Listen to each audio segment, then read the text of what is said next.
my name is Iasmina and welcome back to my channel. Today I want to talk to you guys about my top 10 favorite fantasy books. Of all the different genres that I read, fantasy is definitely the one genre that brings out all the fangirling and all the excitement in me. Fantasy is my favorite genre and I read a lot of it. I read both young adults, adults, and middle grade fantasy.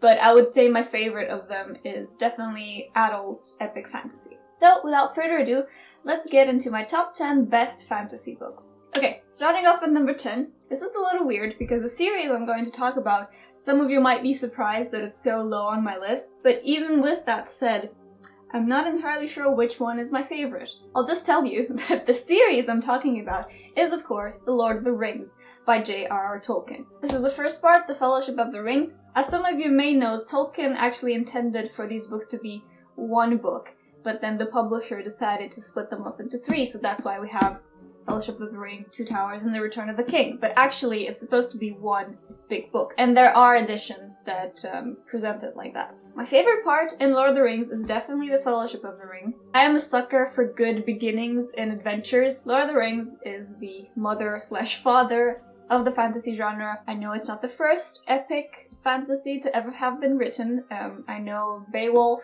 is supposed to be one of the first ones. I've never actually read that, but I obviously have read this and I've seen the movies countless times, and it is definitely one of my favorite series. It is probably the most complex fantasy world you will ever read. I know it can be a little bit difficult to get through at times because it's so dense, because it's so complex. Tolkien was a genius. He created his own languages for this series. He created a whole mythology. The Lord of the Rings is fantastic. However, I also really love The Hobbit.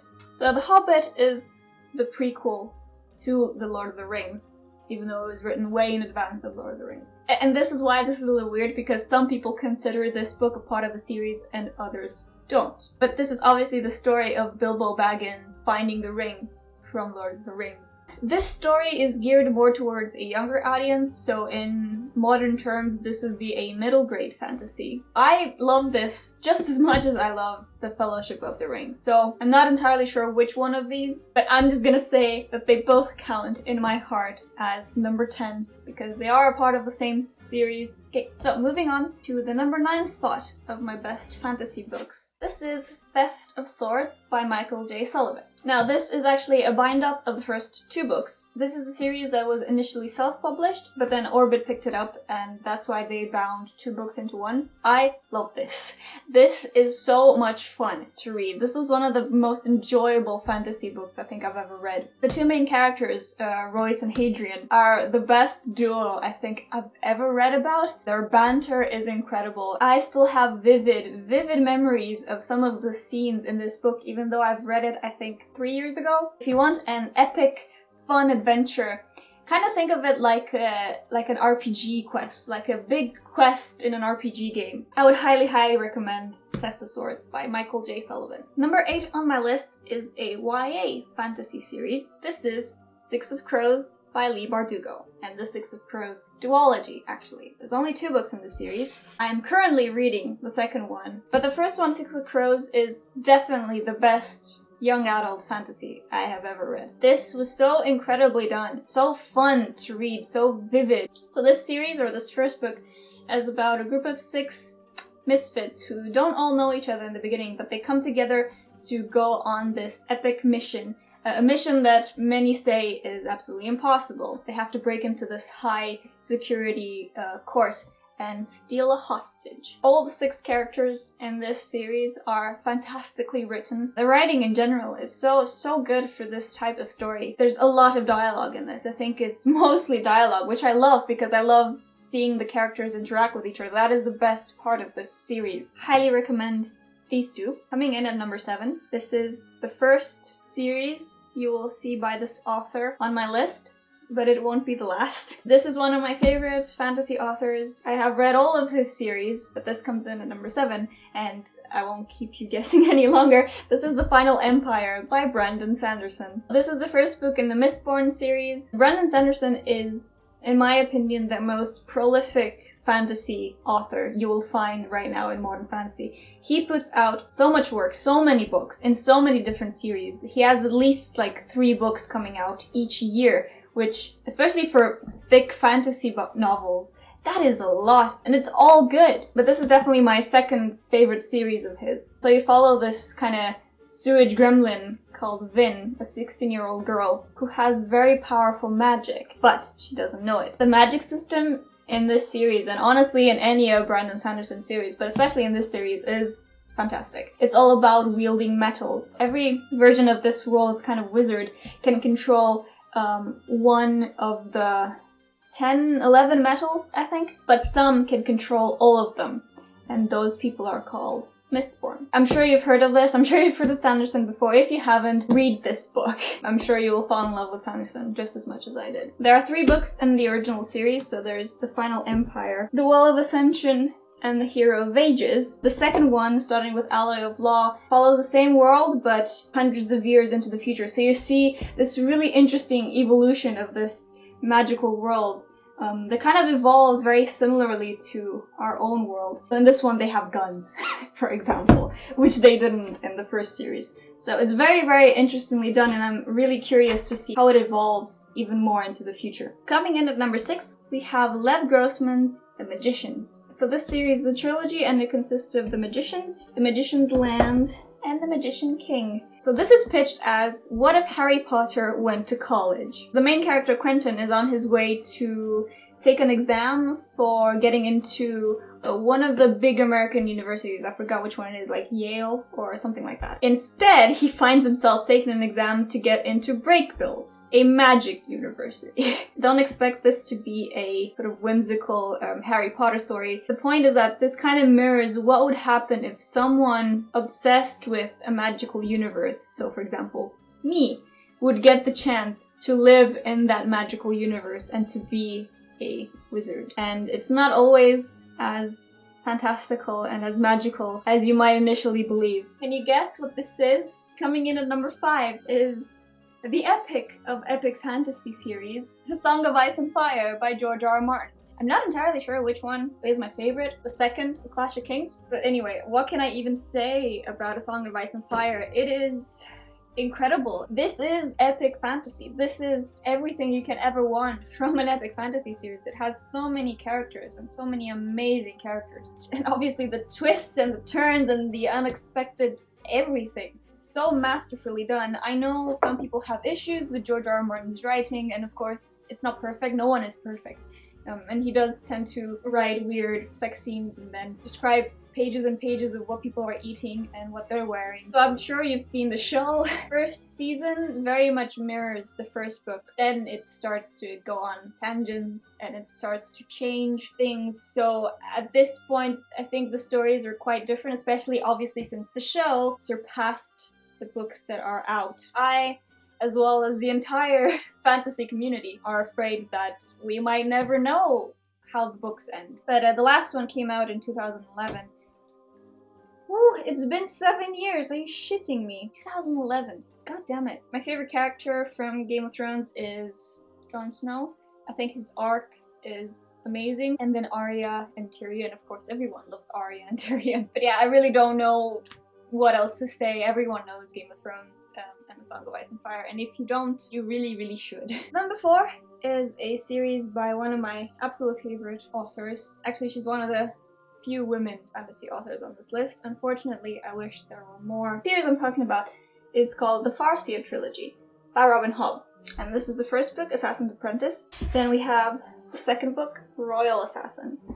And the third book, Assassin's Quest, which I have in a different edition. From the 3, I think actually the last one is my favorite. This is her first series and actually the one that continues on the most. So the 2 main characters from this, or I guess the one character and then another side character in this series, becomes a more important character in a later series. I think there are another 3 separate trilogies following the same characters. I've only read this first trilogy, although I do have the first book to her second trilogy, which is called The Live Ship Traders, and this first book is Ship of Magic, but this series does not follow the characters from the first trilogy, although a lot of people say that this is her best trilogy So I'm very, very excited to read this, but I just haven't gotten to it yet. But yes, so the first book, Assassin's Apprentice, follows our main character called Fitz, who is the bastard boy of a prince, and he is brought into the court and taught the art of assassination. He finds out that there's more to him than people really believe, and again,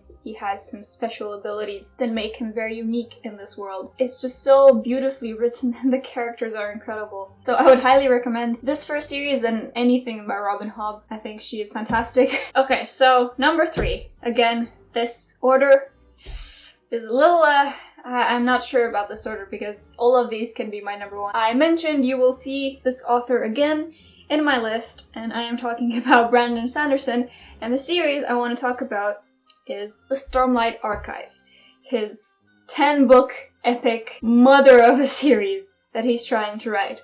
There's only 3 books out now. First one is The Way of Kings, second one is Words of Radiance, the third one is Oathbringer, although I don't have that yet because I'm waiting for it to be released in these editions. I think once this series is done, this will be the most epic of epic fantasy series. It's so massive in scope, and it's so well executed as well. This is the mother of epic fantasy right here. I mean, these books are 1,200 pages each, and I enjoyed every word of them. But the 2 main characters are a guy called Kaladin and a girl called Shallan, I think is how you pronounce it. The blurb doesn't even say anything because I don't really know how you can explain the series. So if you like epic fantasy, if you like magic, if you like huge expansive battles, if you like politics, if you like intrigue, if you like fantastic creatures and fantastic world building, this is all you'll ever want and need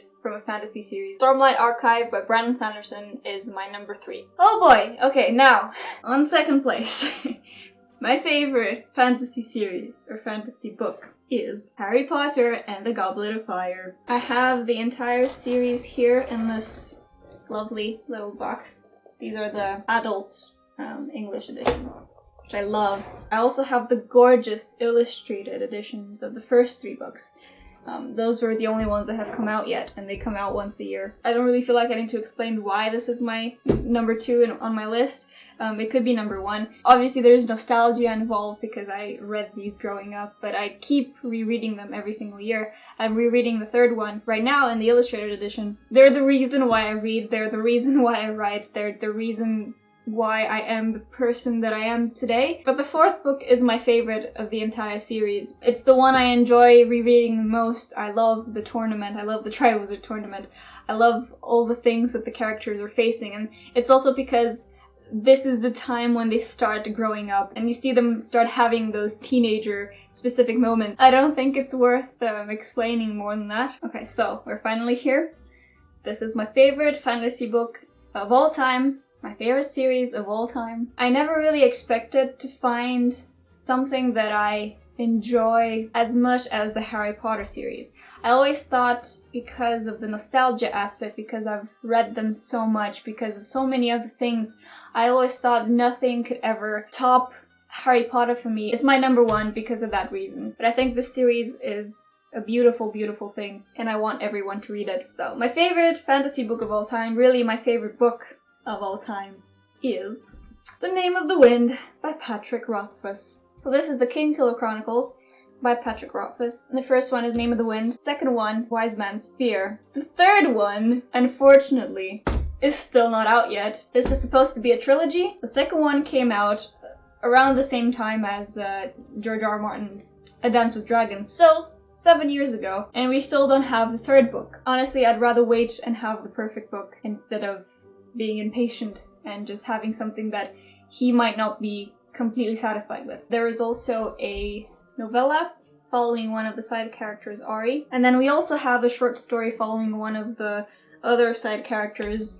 In this anthology, we begin the story in the present, where a world-famous chronicler who writes down famous people's lives comes into the inn where our main character, Wolf, works. Even though he's under a false identity at the time, chronicler knows who he is, and he convinces him to tell his story so that he writes it down. And Wolf agrees that he will tell his entire story in 3 days. The idea is that book 1 is the first day that the chronicler writes down the story, the second is the second day, and so on. And then we follow the past through what the chronicler is writing. And in the story we begin when he is a child, and following a tragedy, he is lost and he eventually makes his way to a university where he learns magic. I think the reason this resonated with me the most is that this is epic fantasy, but it's very close to the character. Like in Game of Thrones or in other epic fantasies, you don't follow a cast of characters.